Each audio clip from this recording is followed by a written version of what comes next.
Hello everybody, I am Dr. P.P. Bose. I am a senior consultant pulmonologist working in the southern part of New Delhi. Dear friends, I am the founder of SANS Foundation, a foundation working on respiratory and related illnesses. I am associated with major corporate hospitals like National Heart Institute, Fortis Hospital and Mulchan Hospital. I must say something very important related to our morbidity and mortality, for our quality of life, and the most important thing, our respiratory health. As you all perhaps agree, this is the most difficult times of the planet as far as the respirable particles are concerned. In the post-COVID scenario, the respirable particles can cause immense damage to your lung health. The study says that the biggest reason for this comorbidity is a rising level of particulate pollution in the air. As you all must be knowing that the tiny particles which get tyndalized, which floats around in the air, they are called particulate pollution. They are very tiny. Tiny in the sense they are as small as 2.5 micron. They are respirable. They can get into your respiratory system from the nasal passage to the back of your nose, called the sinus, and finally can settle in the throat and finally can go into the lungs.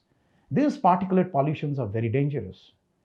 And the study says in this part of the world, the developing world, where there is a lot of building materials, a lot of combustion activities, a lot of bioaerosol, and these activities can make the air quality bad to worse, especially during changing weather. Now, what happens during changing weather? When the quality of air goes down because of the humidity or other things, this particulate pollution, they come down.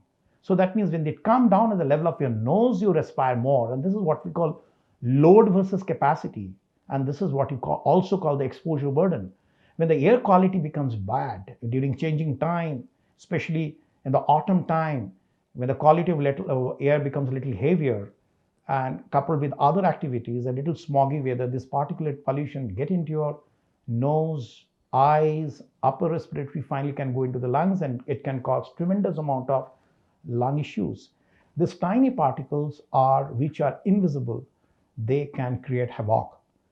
And when we talk of this kind of particulate matter, which is so tiny, there are two types of effects. One is the immediate effects and another long-term effects.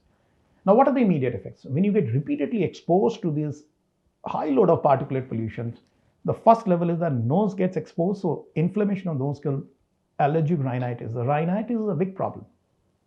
One of the commonest problems we handle in clinical practice is allergic rhinitis. It's a common, everybody's sneezing, sniffing, and runny nose. This is a very common problem, and this is the 80% of our clinical practice we get rhinosinusitis. But when you are continuously exposed to particulate pollution for years, a kind of an asthma-like situation, what you call airway inflammatory disease or what you call asthmatic disease, and finally you can present like an asthma. This is called small airway disease because our tiny airways get inflamed. This is called inflammatory airway disease, and they behave like an asthma, and they're very difficult. And especially those who are already an asthmatic, those who are having a chronic lung disease, they get more frequent attacks. So long-term exposure to the particulate matters can give you permanent changes in your lungs, and finally it becomes very difficult to take care of the lungs. And it has been said that continuous exposure to this particulate pollution can reduce your longevity. They say one of the studies says that your age expectancy can be reduced by almost 9 to 10 years if you are continuously exposed to this particulate pollution. So there's a tremendous amount of load on your cardiovascular and a cardiorespiratory system, and this affects your quality of life and causes early morbidity and mortality. So dear friends, this particulate pollution has got all ramifications from acute to chronic diseases to life expectancy, and this particulate pollution is a major concern. Not only from outdoor point of view, the main concern is in indoor pollution. Now, what is indoor pollution? Indoor pollution is a state of situation in the air quality when the quality of air gets degraded by different chemicals and particulate pollutions. And the study says, as you may not be aware of it, that indoor pollution is much more dangerous than outdoor pollution, because indoor pollution is 10 times more than outdoor pollution. And moreover, since we are confined in a space and most of the houses are like little thick buildings, so we are not getting that kind of circulation of air. So the degree of exposure burden, which I said, that degree of injury or degree of exposure to your respiratory system is much more in indoor situation. And that's why we said that indoor pollution is much more dangerous than outdoor pollution, because at a fixed area you're getting exposed to certain amount of particulate pollution. And this particulate pollution in indoor not only what we are getting from the outdoor because of the combustion and building materials and other stuff, but indoor we have got another important areas, as I mentioned, the bioaerosol, the molds, the dust mites, and other respirable particles, the viruses and the spores, and all they can make the situation quite awkward and quite worrisome.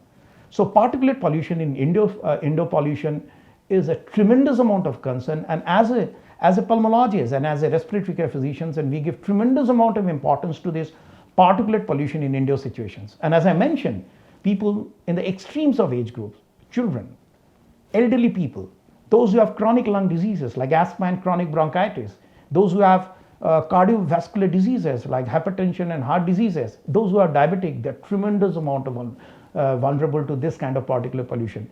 Even the study says not only it affects your respiratory and cardiovascular, even recently they say the children who are born in this kind of situations, they are born little stunted, because if your lung health gets affected, so your oxygen delivery system also get affected. So it has been found the children which are born these days are a little more stunted in the developing countries, and particulate pollution plays a very important role.